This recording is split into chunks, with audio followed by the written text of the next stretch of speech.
Hey everyone! Hi dear students, how are you all? I hope you are doing well. I welcome you all on my channel, that is Amrita Raval Biology. And dear students, as we all know that we are doing a crash course for your term 2 examinations, here we are on the second lecture of the class 10th chapter reproduction, that is how do the organisms reproduce. In the last class, we have already started with the modes of asexual reproduction. And in today's class, we will be completing the different modes of asexual reproduction in the different organisms.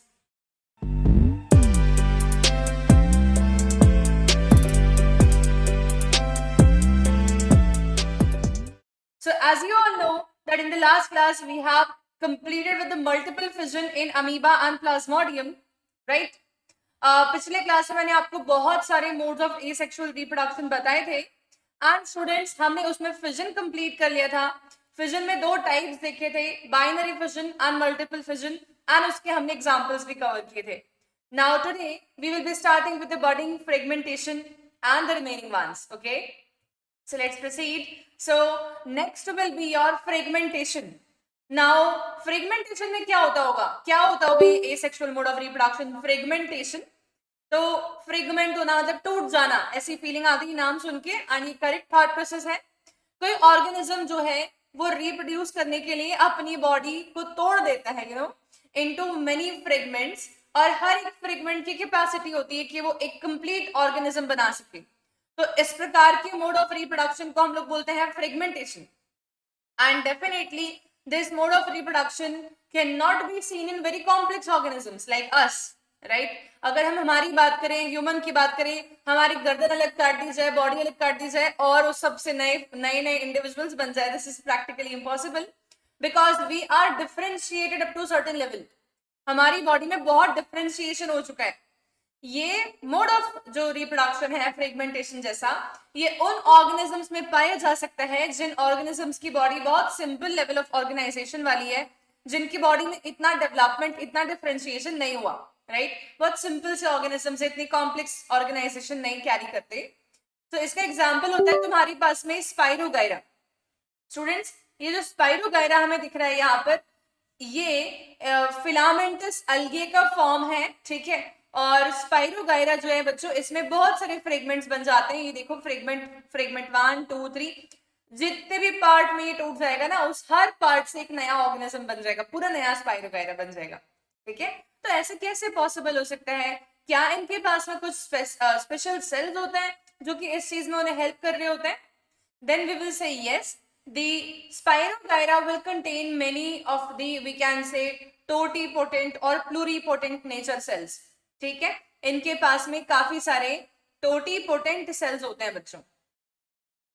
Totipotent sales क्या sales होते हैं बच्चों? ये वो sales होते हैं जिनसे कि एक ऑर्गेनिज्म की पूरी बॉडी बन सकती है, ठीक है? तो टोटीपोटेंट सेल्स एक प्रकार के स्टेम सेल हो गए स्टूडेंट्स, ठीक है? स्टेम सेल्स की कैपेबिलिटी होती है ना कि वो डिवाइड करके पूरी बॉडी बना सकते हैं, ऑर्गेनिज्म बना सकते हैं. वैसे सेल्स इनके पास में प्रेजेंट होंगे एंड फ्रेगमेंटेशन से ये रिप्रोड्यूस करता है, राइट? सो एग्जांपल हो जाएगा आपका स्पाइरोगायरा इधर. ओके, स्पाइरोगायरा अलोन एग्जांपल नहीं है.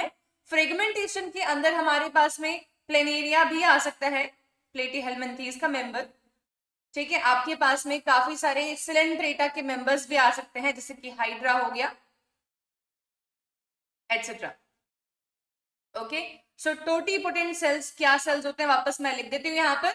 The cells which have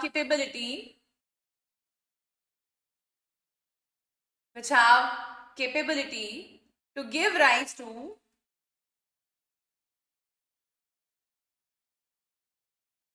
complete organism,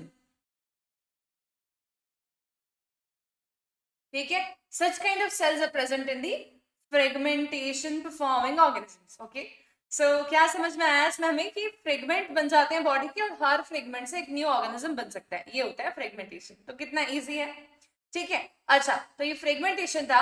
अब तुम्हें मैं फ्रेगमेंटेशन के जैसे रिलेटेड एक टर्म और बता रही हूँ जिसको हम बोलते हैं रीजनरेशन.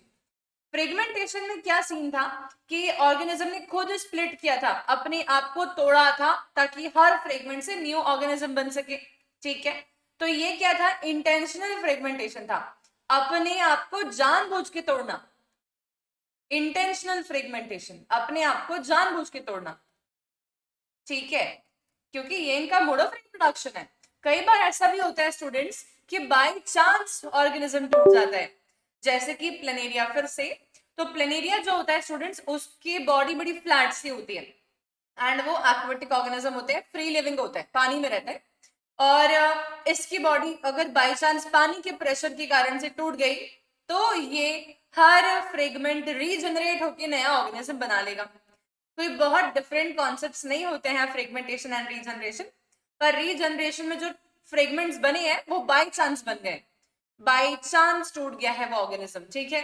बाय फियर टूट जाते हैं कई सारे ऑर्गेनिजम्स, जैसे कि स्टारफिश कई बार डर जाती है तो अपनी एक आध आम छोड़ देती है, आम छोड़ देती होता डर के, कितना अजीब है, हम डर के इंटेस्टाइन छोड़ दें कहीं पर, वैसी वाली फीलिंग है। तो डर के कई बार आम छोड़ देती है अपनी, ऐसे तो हमने छिपकली को भी देखा होगा करते हुए, कई बार छिपकली अपनी टेल छोड़ देती है और भाग जाती है वहां से। तो ये सब जो है बाई चांस टूट जाते हैं अगर, तो फिर इनको वापस से रीजनरेशन की कैपेबिलिटी दी जाती है। कुछ ऑर्गेनिजम्स तो पूरी बॉडी बना लेते हैं रीजनरेट होके, और कुछ ऑर्गेनिज्म कोई बॉडी पार्ट बना सकते हैं रीजनरेट होके, जैसे कि लिजर्ड जो होती है उसकी टेल से नई छिपकली नहीं बनेगी कभी भी, राइट, लेकिन छिपकली जो है उसको वापस टेल आ सकती है, राइट। तो ये मतलब होता है कि regeneration can be of different different types. So see this example, ये तुम्हारे सामने प्लेनेरिया दिया हुआ है। प्लेनेरिया जो है अगर उसको वो उसके बॉडी के अंदर बहुत सारे फ्रेगमेंट्स हो गए, काट दिया गया, हमने काट दिया उसको, ठीक है, ये बाय चांस नहीं, ये हमने कर दिया ऐसा मान लो, इसके साथ में अत्याचार अन्याय, तो भी ये पूरा ऑर्गेनिज्म देखो बार बार हम देख सकते हैं कि ये हर एक फ्रेगमेंट जो है ये पूरे ऑर्गेनिज्म में रीजनरेट हो रहा है। अब एक बड़ी खास सी बात आती है बच्चों, कि मान लो कि तुम्हारे पास में ये फ्रेगमेंट का नाम ए दे दिया मैंने और ये वाले फ्रेगमेंट का नाम बी दे दिया, ठीक है, तो तुम्हें क्या लगता है कि बी वाला जो फ्रेगमेंट होता होगा उसके पास में हेड किधर बनता होगा और इसके पास में उसका जो बॉडी का नैरो टेल पोर्शन है वो किधर बनता होगा। तो हमेशा ध्यान रखें कि जो हिस्सा हेड के नजदीक है उधर से हेड ही बनेगा, ठीक है, मतलब ये वाला जो सेगमेंट है इसका डेवलपमेंट ऐसे होगा नए ऑर्गेनिज्म में, ना कि ऐसे, ऐसे कभी नहीं होगा, ठीक है, ये बात ध्यान रखना। जिस हिस्से के नजदीक हेड आता है उधर हेड उगता है, जिस हिस्से के नजदीक टेल पोर्शन आता है उस हिस्से पे टेल फॉर्मेशन होती है। Okay, so this is how the regeneration works, ठीक है। तो this is a very easy concept, not all difficult for you all, मुझे लगता है तुम्हें बहुत आसानी से समझ में आया, बिकॉज ये फ्रेगमेंटेशन से काफी मैच करता हुआ है रीजनरेशन, ठीक है। तो हम यहाँ क्या लिखेंगे, रीजनरेशन का मतलब when any organism is cut or divided into fragments due to external influence,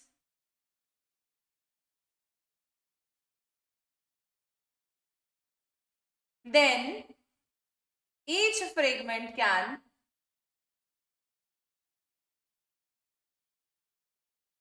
regenerate into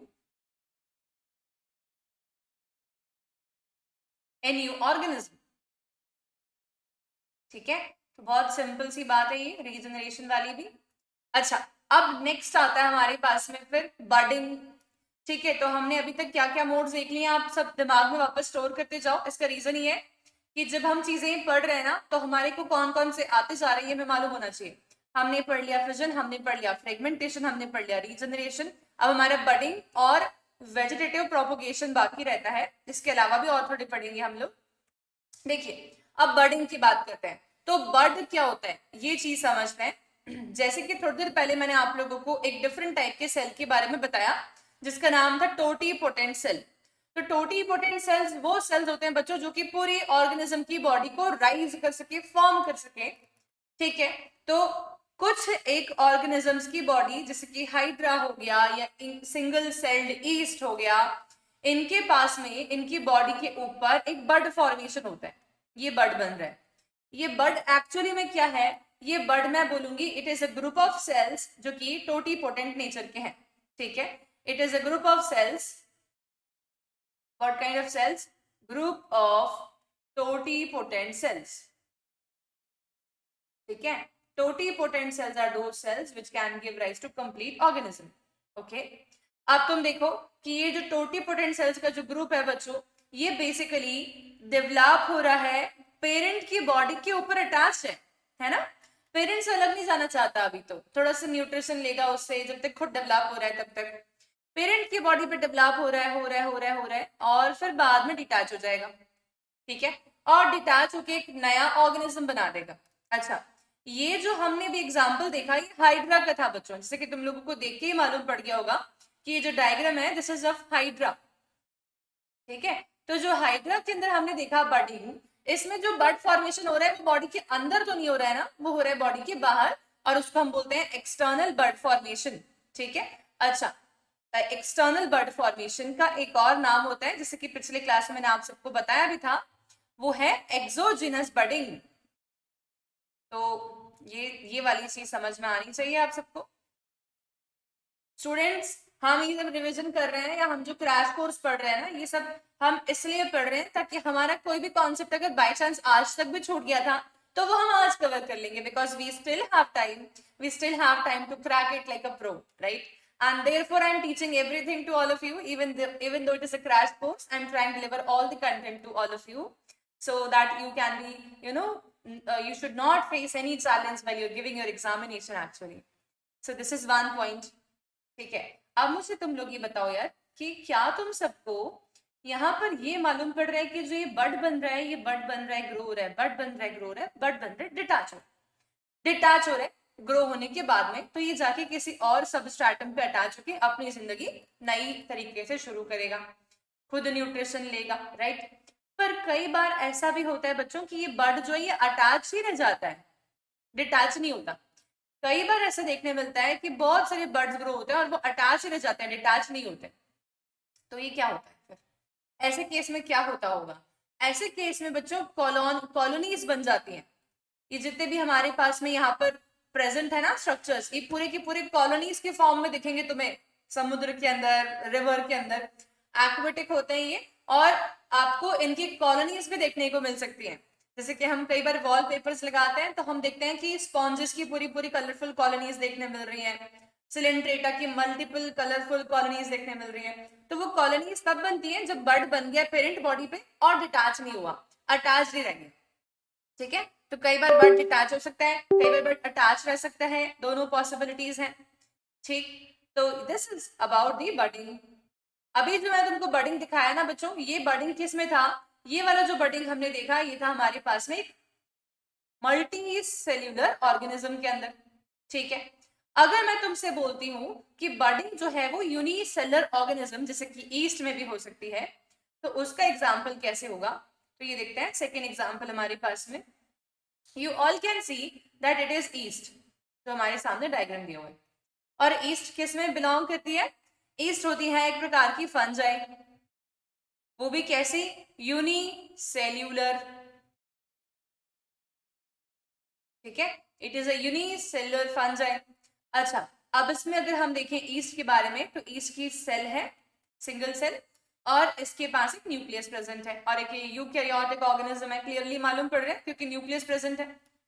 east के अंदर बड फॉर्मेशन होगा और न्यूक्लियस जो है वो माइटोटिकली डिवाइड करेगा। डिवाइड करने के बाद में कैरियो, मतलब हम इसको न्यूक्लियस के डिवीजन को बोलते हैं बच्चों कैरियोकाइनेसिस। न्यूक्लियस डिवाइड कर रहा है, कैरियोकाइनेसिस, न्यूक्लियस की डिवीजन हो रही है। अच्छा, ठीक है, न्यूक्लियस की डिवीजन हो रही है और फिर बाद में क्या हो रहा है, ये न्यूक्लियस जो है एक बड के अंदर एंटर हो रहा है, ये छोटा सा पिंच ऑफ होने की ट्राई कर रहा है, इससे बाहर निकलने की ट्राई कर रहा है। साइटोप्लाज्म कम है तब भी, ठीक है, न्यूक्लियस तो मिल गया ना ऐसे, तो ये जो है ये साइटोप्लाज्म कम कैरी करके भी बाहर पिंच ऑफ हो जाएगा, और पिंच ऑफ होके ये इंडिविजुअल सेल की तरह फंक्शन करेगा। धीरे धीरे करके ये भी एटमॉस्फेयर से, साइड से न्यूट्रिएंट डिराइव करके साइटोप्लाज्म थोड़ा सा बढ़ा लेगा और खुद एक बड़ा ईस्ट सेल भी बन जाएगा, ठीक है। कई बार ऐसा होता है बच्चों कि ईस्ट सेल का साइज बड़ा नहीं होता, साइटोप्लाज्म रहता है, पर वो फिर से डिवीजन बर्डिंग अंडरगो करते हैं और उस पेरेंट ईस्ट से बने हुए जो ईस्ट सेल है इसके ऊपर और भी बहुत सारे small small east sales bird of होते हुए नजर आते हैं। ऐसे करके पूरे चेन बन जाता है ये ईस्ट ही ईस्ट, बहुत सारी ईस्ट। ठीक है, तो इस प्रकार से भी डिवीजन होता है, बर्डिंग होता है। सो बर्डिंग यहाँ पर जो हो रही है स्टूडेंट्स, ये भी हमें कैसे नजर आ रही है, it is again appearing to be like कि पेरेंट सेल जो है, इस पेरेंट सेल से एक बर्ड बाहर निकल रहा है, राइट। तो ये फिर से एक प्रकार का एक्सटर्नल बर्डिंग या एक्सोजिनस बर्डिंग है। ओके, तो अभी जो हमने दोनों एग्जांपल्स देखे हमारे सामने, ये दोनों ही एग्जांपल्स एक्सटर्नल बर्डिंग या एक्सोजिनस बर्डिंग के थे। एक्सटर्नल बर्डिंग के दो एग्जांपल्स में हम लिख सकते हैं हाइड्रा एंड ईस्ट। ठीक है, ये दोनों हम लिख सकते हैं। तो मैं एक और टाइप की बर्डिंग दिखा रही हूँ। That budding is called as internal budding. ठीक है, इसको हम लोग बोलते हैं इंटरनल बर्ड फॉर्मेशन, और ये होता है फाइलम पॉरीफेरा के कुछ मेंबर्स में। तो जो ये वाली बर्डिंग हमें दिख रही है, दिस इज इंटरनल बर्डिंग। इंटरनल है बच्चों क्योंकि, इसीलिए हम इसको और क्या बोल सकते हैं, we can also say this as endogenous budding. Endogenous bud formation हो रहा है। ठीक है, अच्छा अब आप सब देखिए इधर, यहाँ पर मैं आपको जो डायग्राम दिखा रही हूँ, ये डायग्राम जो है हमारे सामने, ये फाइलम पॉरीफेरा के अंदर कुछ सेल्स प्रेजेंट होते हैं, जिन सेल्स को हम बोलते हैं आर्कियोसाइट सेल्स। ये लिख रहे हैं, इन्हीं आर्कियोसाइट सेल्स का एक और नाम होता है, इनको बोलते हैं अमीबोसाइट सेल। ठीक है, तो आपने दोनों में से कुछ भी नाम सुना हुआ हो सकता है, आर्कियोसाइट भी सुना हुआ हो सकता है, अमीबोसाइट भी सुना हुआ हो सकता है। अमीबोसाइट सेल और archaeocyte cell is again a type of totipotent cell, जैसे कि हमने पहले देखा था। तो ये भी एक प्रकार का टोटीपोटेंट सेल है स्टूडेंट्स, अमीबोसाइट और आर्कियोसाइट। ठीक है, अब तुम देखो, तुम्हें पता है क्या, फाइलम पॉरीफेरा जो होता है उसकी बॉडी के अंदर बहुत सारे स्पिक्यूल्स नाम के स्ट्रक्चर्स होते हैं। वो स्पिक्यूल्स या तो कैल्शियम कार्बोनेट के बने हुए हो सकते हैं या फिर सिलिका के बने हुए हो सकते हैं। तो आर्कियोसाइट्स को एक मेम्ब्रेन के अंदर रखा। पहले तो ये घड़े टाइप दिख रहा है ना, घड़े जैसा दिख रहा है हमें, पानी का मटका जैसा दिख रहा है। ये अर्न शेप का स्ट्रक्चर है, पानी के मटके जैसा, घड़े जैसा। इस अर्न शेप के स्ट्रक्चर को प्रोटेक्ट कर रहा है एक वॉल, और बाहर से ये वाला, राइट। तो हम इसलिए बोलते हैं डबल वॉल्ड है ये, आउटर मेम्ब्रेन भी है हमारे पास में और इनर मेम्ब्रेन भी है हमारे पास में। ठीक है, ये जो आउटर मेम्ब्रेन और इनर मेम्ब्रेन के बीच की स्पेस है ना, यहाँ पर हमें ढेर सारे क्या नजर आ रहे हैं, स्पिक्यूल्स नजर आ रहे हैं। ये स्पिक्यूल्स किस चीज के बने हुए हो सकते हैं, कैल्शियम कार्बोनेट के बने हुए हो सकते हैं या तो फिर सिलिका के बने हुए हो सकते हैं, सिलिका। ये स्पिक्यूल्स इस पूरे स्ट्रक्चर को प्रोटेक्टेड रखते हैं। ठीक है, अब आप सबको मैं थोड़ा डायग्राम बना के दिखाना चाहूंगी इसके बारे में। 1 सेकेंड एवरीवन, ये देखते हैं। तो जो फाइलम पॉरीफेरा के मेंबर्स होते हैं ना स्टूडेंट्स, उनका स्ट्रक्चर जनरली कैसा कुछ होता है। Okay, red colour will not be very visible, let me change that. ठीक है, देखिए अब आप सब लोग, फाइलम पॉरीफेरा के जो मेंबर्स होते हैं उनका स्ट्रक्चर कुछ कुछ ऐसा होता है, ऐसा कुछ। उनकी बॉडी में ढेर सारे पोर्स प्रेजेंट होते हैं। ठीक है, ऐसे करके स्ट्रक्चर होता है फाइलम पॉरीफेरा का। बाहर की साइड से उनके पास ऐसे फ्लैट सेल्स होते हैं और ऐसे कुछ ओवल शेप के पोरोसाइट सेल्स भी प्रेजेंट होते हैं। ठीक है, मैं ये क्यों बना रही हूँ, क्योंकि मैं तुम्हें इंटरनल बर्ड फॉर्मेशन दिखाना चाहती हूँ। हालांकि ये डायग्राम तुम नहीं भी समझोगे तो भी it will be okay for you all. ठीक है, तो इस प्रकार से कुछ सेल्स प्रेजेंट है बाहर, और ये ऐसे ओवल शेप के पोर्स बनाने वाले सेल्स भी पाए जा रहे हैं इसके।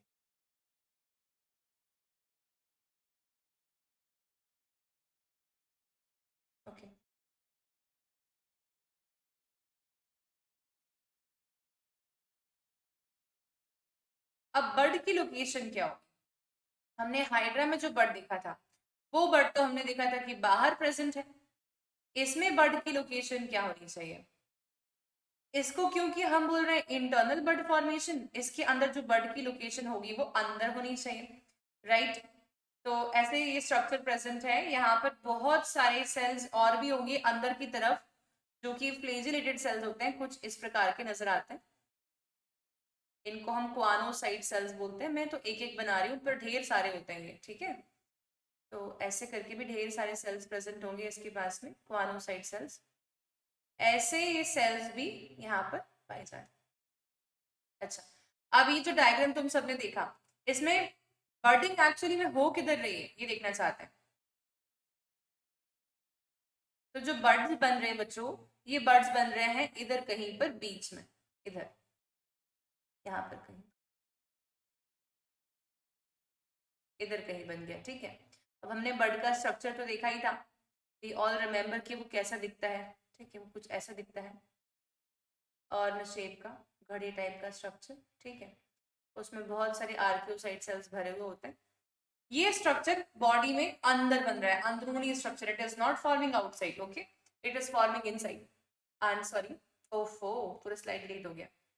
तो वो डायग्राम तो तुमने देख लिया, ठीक है? तो जो ये बर्ड बन रहा है वो अंदर बन रहा था। अब हमने जो कैविटी देखा ना अंदर, अभी जस्ट कैविटी जो देखा बना हुआ खाली जगह, वहां पर उसको भेज दिया जाएगा बर्ड को, और जो बर्ड है वो फिर पानी से बाहर जाएगा। मतलब बॉडी के अंदर बन रहा है और बॉडी में से पानी में लिबरेट हो रहा है और पानी से बाहर जा रहा है, और जहां जाएगा वहां जाके एक नया स्पॉन्ज बना डालेगा, ठीक है? तो इस प्रकार के बर्ड फॉर्मेशन को हम लोग बोलते हैं एंडोजिनस बर्ड फॉर्मेशन या इंटरनल बर्डिंग, और इन स्ट्रक्चर्स का नाम होते हैं gemmules. Gemmules phylum Porifera sponges में मिलते हैं। तो इसको फटाफट से क्विक ब्रीफ लिख लेते हैं इसके बारे में, इंटरनल बर्डिंग के बारे में। It is seen in members of phylum Porifera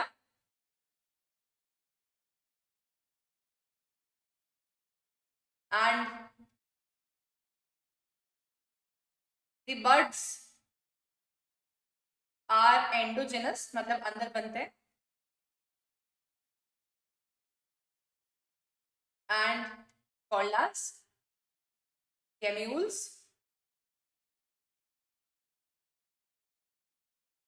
They are released inside the water.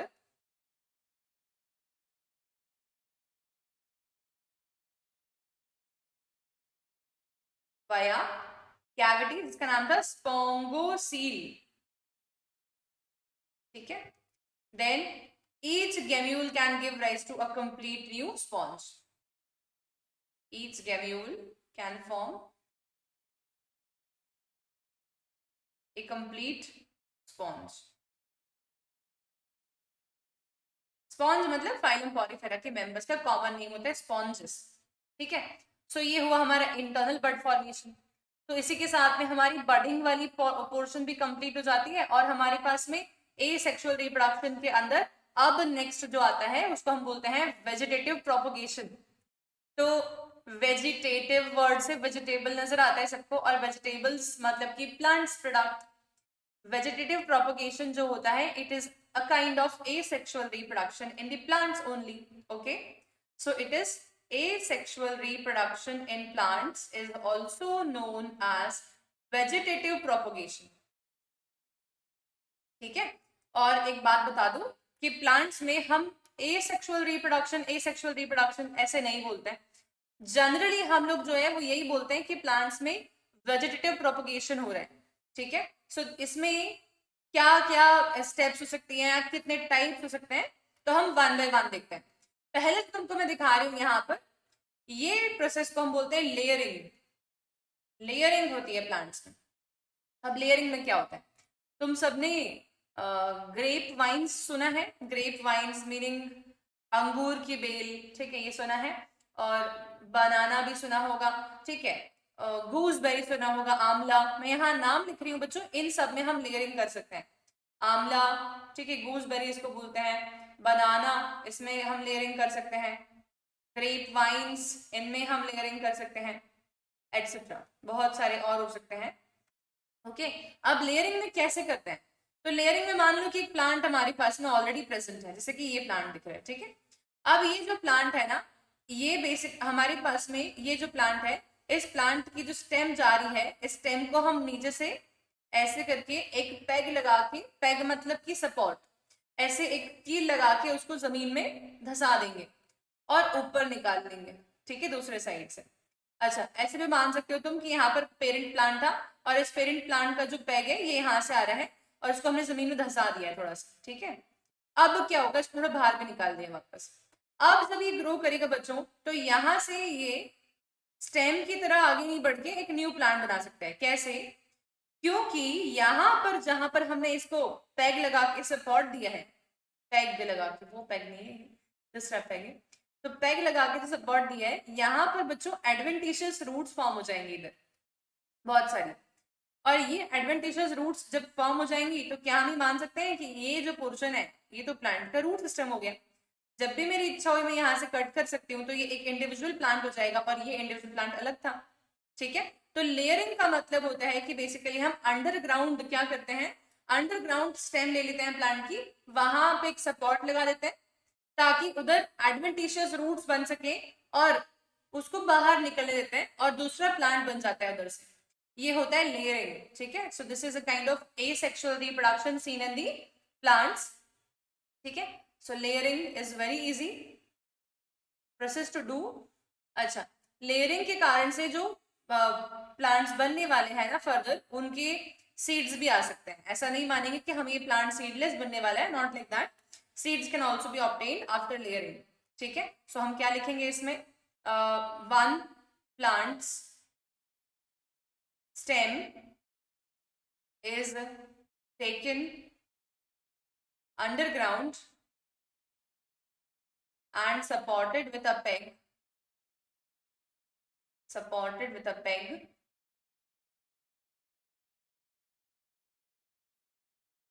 ठीक है, peg, okay, and adventitious roots forms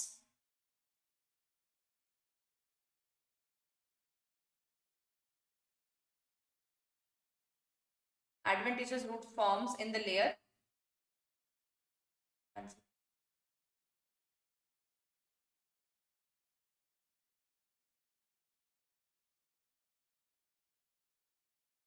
forms, ठीक है, through which the layer can form a new plant, ठीक है। So this is how the layering works and this is not tough, बिल्कुल भी tough नहीं है, काफी सारे लोग लेयरिंग करते हैं आजकल नॉर्मली, ठीक है। तो सेकंड देखते हैं हम लोग यहाँ पर वेजिटेटिव प्रोपोगेशन का एक और मोड होता है बच्चों, उसको बोलते हैं ग्राफ्टिंग, ग्राफ्ट करना। ये तो काफी लोग घर पे भी करते हैं आजकल, जिनके किचन गार्डन्स हैं, जिनके पास में टेरेस गार्डन्स हैं, ठीक है, वो खेतों में भी करते हैं काफी लोग ग्राफ्टिंग। तो ग्राफ्टिंग में क्या होता है, ग्राफ्टिंग में बच्चों दो डिफरेंट प्लांट्स होते हैं। ये जो प्लांट हमें दिख रहा है नीचे वाला, ये डिफरेंट स्पीशीज का प्लांट है। ऊपर का जो प्लांट दिख रहा है हमें, ये डिफरेंट स्पीशीज का प्लांट है, ठीक है।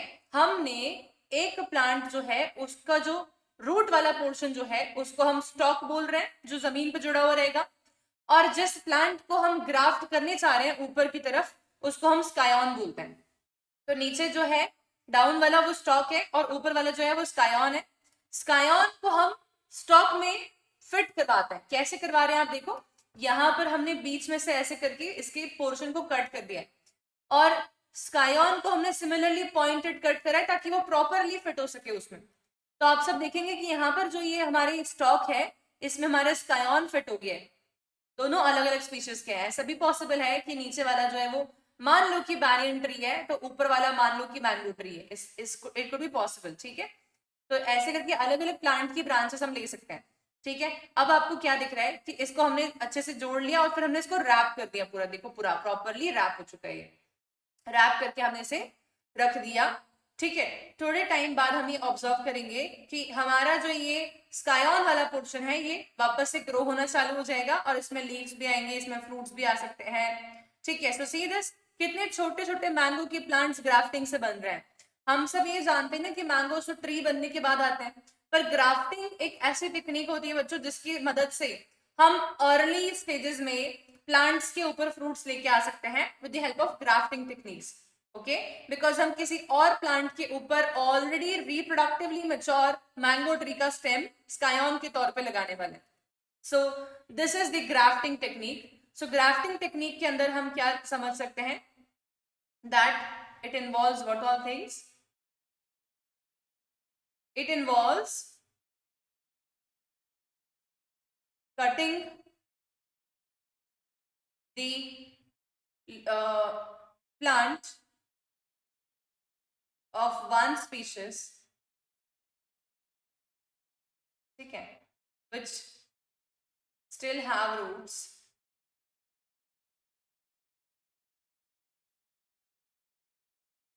called as stalk, in the cut of stalk, stem of another plant species to be grafted is fitted, ठीक है, जिसको हम क्या बोलते हैं, called as scion. Okay, then scion will develop on the stalk and the fruits formation and everything will remain same. ठीक है, तो ये होता है हमारे पास में ग्राफ्टिंग टेक्निक्स। इसके अलावा वेजिटेटिव प्रोपगेशन का एक और सब टाइप होता है स्टूडेंट्स, जिसको हम लोग बोलते हैं नॉर्मली एग्जिस्ट करता है, हम आर्टिफिशियली नहीं करते। जैसे कि हमने पहले लेयरिंग आर्टिफिशियली किया था, लेयरिंग नॉर्मली भी होता है, और ग्राफ्टिंग हमने आर्टिफिशियली किया था, ग्राफ्टिंग नॉर्मली नहीं होता है। वैसे एक और हम यहाँ पर देखते हैं in the Bryophyllum leaves, Bryophyllum leaves, ये प्लांट काफी लोगों ने देखा होगा गार्डन्स में लगे हुए या गमलों में लगे हुए। तो ब्रायोफाइलम जो बच्चों पत्ता होता है, इसका जो लीफ होता है, इसके लीफ के कॉर्नर्स जितने भी रहते हैं ना, ये सब कॉर्नर्स जो एजेस हमें दिख रहे हैं, इन सभी एजेस के ऊपर ऑटोमेटिकली एडवेंटिशियस बड्स बन जाते हैं और एडवेंटिशियस रूट्स बन जाते हैं। ये एडवेंटिशियस रूट से एक पूरा प्रॉपर लीफलेट नया निकलता है, फिर वो प्लांट बन जाता है। तो इस प्रकार से ब्रायोफाइलम लीव्स तो नेचुरली ही वेजिटेटिव प्रोपगेशन मोड शो करते हैं और एसेक्सुअली रिप्रोड्यूस करके ढेर सारे नंबर में हो जाते हैं। इन प्लांट्स को रिप्रोडक्शन के लिए सेक्सुअल मोड्स पर डिपेंड करने की कोई जरूरत नहीं होती, ठीक है। So this is how the adventitious root formation will take place on the adventitious buds here, so that complete new plants can be formed। हम चाहें तो यहाँ से इसको डिटैच कर लेंगे, इसको डिटैच कर लेंगे, इसको डिटैच कर लेंगे, हम इसको जमीन में उगा देंगे, तो हम देखो कितने सारे, एक सिंगल पत्ती से इतने सारे प्लांट्स बना सकते हैं। ये होता है vegetative propagation. So this is all about the different types of vegetative propagation methods in the plants. So they are very easy, right? बिल्कुल भी टफ नहीं है। तो हमारे ये भी खत्म हो गया है वेजिटेटिव प्रोपगेशन। अच्छा, हम लोग बच्चों आजकल एक और टेक्निक का इस्तेमाल बहुत ज्यादा वाइड स्प्रेड पे करते हैं, बहुत लार्ज स्केल पे करते हैं। अगर आप लोगों के घर के आसपास में कोई खेत है, तो आपने देखा भी होगा कि कई सारे फार्मर्स क्या करते हैं आजकल, वो बीज नहीं उगाते हैं। जैसे कि प्याज हो गया, ठीक है, जैसे अनियन हो गया, तो अनियन के वो बीज नहीं डाल के कई बार वो स्मॉल स्मॉल प्लांटलेट्स लेके आते हैं कहीं से खरीद के, और वो प्लांटलेट्स को वो उगा देते हैं, ठीक है, सॉइल के अंदर। तो वो प्लांटलेट्स कहाँ से लेके आ रहे हैं, from where they are bringing the plantlets. क्या सीड्स उगाने से ज्यादा बेटर होगा ये प्लांटलेट्स उगाना? तो ऐसे इमेजिन करके चलो कि कोई एक प्लांट के अंदर, एक प्लांट टाइप के अंदर अनियन जो है बहुत अच्छा उगता है, बहुत बड़ा उगता है, it is very tasty also.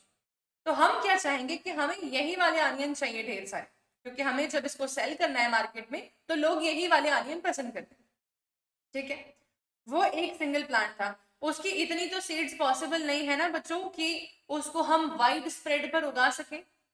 तो आजकल जो हम टेक्नोलॉजी का इस्तेमाल करते हैं उसको हम बोलते हैं टिश्यू कल्चर।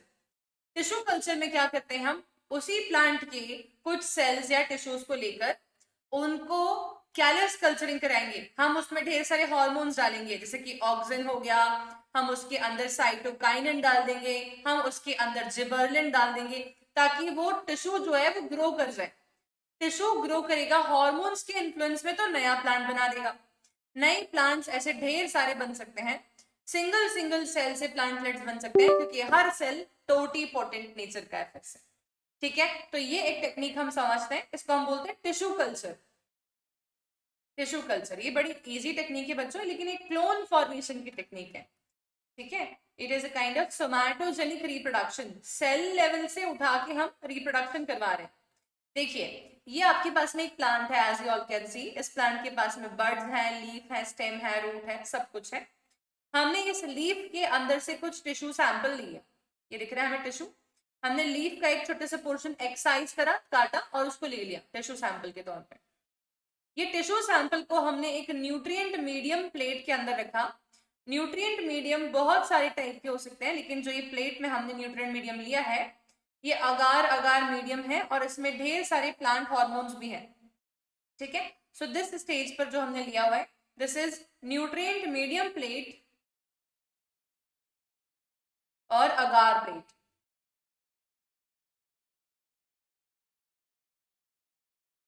एंड इसके अंदर हम लोगों ने क्या किया हुआ है, we have taken the tissue sample and we have allowed the tissue sample to grow properly. तो टिश्यू सैंपल जो है वो एक अनडिफरेंशिएटेड मास ऑफ सेल्स बना देगा स्टूडेंट्स, डिफरेंशिएटेड नहीं। अनडिफरेंशिएटेड का मतलब होता है कि अभी इससे क्या बनेगा हमें मालूम नहीं है, इससे स्टेम बन सकता है, लीफ बन सकता है, इससे पूरा प्लांट भी बन सकता है। तो इस अनडिफरेंशिएटेड मास ऑफ सेल्स के कंपैरिजन काफी हद तक कैंसर से हो सकता है। कैंसर के जो ट्यूमर्स बनते हैं ना, वो ट्यूमर्स, बेनाइन ट्यूमर्स भी अनडिफरेंशिएटेड मास ऑफ सेल्स ही होते हैं। और ये जो कैलस बन चुके हैं, इस कैलस के सेल्स को सेपरेट कर करके हम सिंगल सिंगल सेल कैलस का लेके कल्चर करवाएंगे। तो आप देखो, ये एक सेल, ये दूसरा, ये तीसरा, ये चौथा सेल, ऐसे करके जब हम कैलस कल्चर करवाते हैं स्टूडेंट्स, तो हम इंडिविजुअल कैलस के सेल से क्या देखते हैं कि पूरा का पूरा प्लांट रीजनरेट कर रहे हैं, पूरा नया प्लांट बन रहा है। देखो, मैं रियल इमेज दिखाती हूँ तुम्हें। इस तरीके से प्लांट्स बनते हैं बच्चों, बॉटल्स के अंदर। हम कैलस कल्चर को हेल्प, कैलस कल्चर का हेल्प लेके सिंगल सिंगल सेल से पूरे पूरे प्लांट्स ऐसे बनवा के इसको बॉटल्स में भर लेते हैं, और कल्चर भी बॉटल्स में करते हैं, और फिर ऐसे प्लांट्स को हम फार्मर्स को सेल करते हैं, तो प्लांट्स जो है, प्लांट्स उगा देते हैं डायरेक्टली। इससे बहुत अच्छे क्वालिटी के वेजिटेबल्स एंड फ्रूट्स बनते हैं कई बार। इसके कारण से कैलस कल्चर काफी, we can say, you know, very famous हो चुका है in the last few decades. It is very famous procedure. So this is about the tissue culture. तो I hope तुम्हें tissue culture के steps मालूम होगी। क्या steps है मैं एक बार बोल के बताती हूँ, so that you all can remember that also. कि हमने एक प्लांट लिया, उस प्लांट के एक लीफ के पोर्शन को हमने एक्सरसाइज करके कट कर लिया। ये कट लीफ पोर्शन को हमने एक न्यूट्रिएंट अगार मीडियम की प्लेट में पुट करा, और वहां पर हमने उसे प्लांट हार्मोन्स का सपोर्ट भी दिया। तो हम ये देखेंगे कि जो लीफ है उसके cells undifferentiated mass of cells बन जाते हैं, जिसको हम कैलस बोलते हैं। ये कैलस के इंडिविजुअल सेल्स को हम अलग अलग टेस्ट ट्यूब्स में, अलग अलग बीकर्स में ग्रो करते हैं, तो हमारे पास कंप्लीट न्यू प्लांट की फॉर्मेशन होती है। So this is about the tissue culture. Okay, so this was tissue culture, and the last thing which we are remaining with in the asexual mode of reproduction is spore formation. Spore formation is mainly seen in the fungi. ऐसा नहीं है कि सिर्फ fungi में देखने मिलता है, पर mainly seen in fungi. Mainly seen in fungi. अब इसमें क्या होता है देखते हैं। अब आप सब लोगों ने आपकी 10th क्लास की एक्टिविटी तो करी ही होगी, जिसमें कि ब्रेड मोल्ड के बारे में बात करते हैं। पूछते हैं कि ब्रेड पे जो मोल्ड उगती है, ये एक्चुअली में इतने फास्ट रेट पे कैसे स्प्रेड होती है। कई बार हम लोग ये नहीं देखते हैं कि हमने रात में ब्रेड रखी थी बारिश के मौसम में, और मॉर्निंग में देखते हैं तो पूरी की पूरी ब्रेड खराब हो गई। तो ऐसे रात भर में क्या हुआ कि पूरी ब्रेड खराब हो गई। रात भर में वो पूरी ब्रेड के ऊपर फंगस ग्रो कर गई बच्चों, और फंगस बहुत फास्ट रेट पर ग्रो करती है। अगर कोई organism sexual mode of reproduction से ग्रो करना चाहे इतना फास्ट, तो वो प्रैक्टिकली इम्पॉसिबल बात है, क्योंकि बड़ा कॉम्प्लेक्स स्टेप्स इन्वॉल्व करता है। पर ए सेक्सुअल मोड ऑफ रिप्रोडक्शन से ओवरनाइट ग्रोथ हो सकती है, लाखों अमाउंट ऑफ ऑर्गेनिजम्स बन सकते हैं। ठीक है, तो आप देखो, ये जो फंगस ग्रो होती है, इसको जूम वर्जन हम अगर देखें यहाँ पर, तो हमारे सामने क्या आता है। इसके जूम्ड वर्जन में वी कैन सी कि ये कुछ स्ट्रक्चर्स रूट लाइक अपीयर कर रहे हैं, इनको हम बोलते हैं राइजोइड्स। ठीक है, राइजोइड्स आपस में इंटरकनेक्टेड है with the help of some stolon like structures. ये पूरे के पूरे थ्रेड लाइक स्ट्रक्चर्स को हम हाइफे कॉलोनीज बोलते हैं, हाइफल कॉलोनीज। ठीक है, मैं यहाँ लिख देती हूँ आप सबके लिए। ये जो थ्रेड लाइक स्ट्रक्चर्स हमें दिख रहे हैं बच्चों, इसको हम बोलते हैं हाइफे।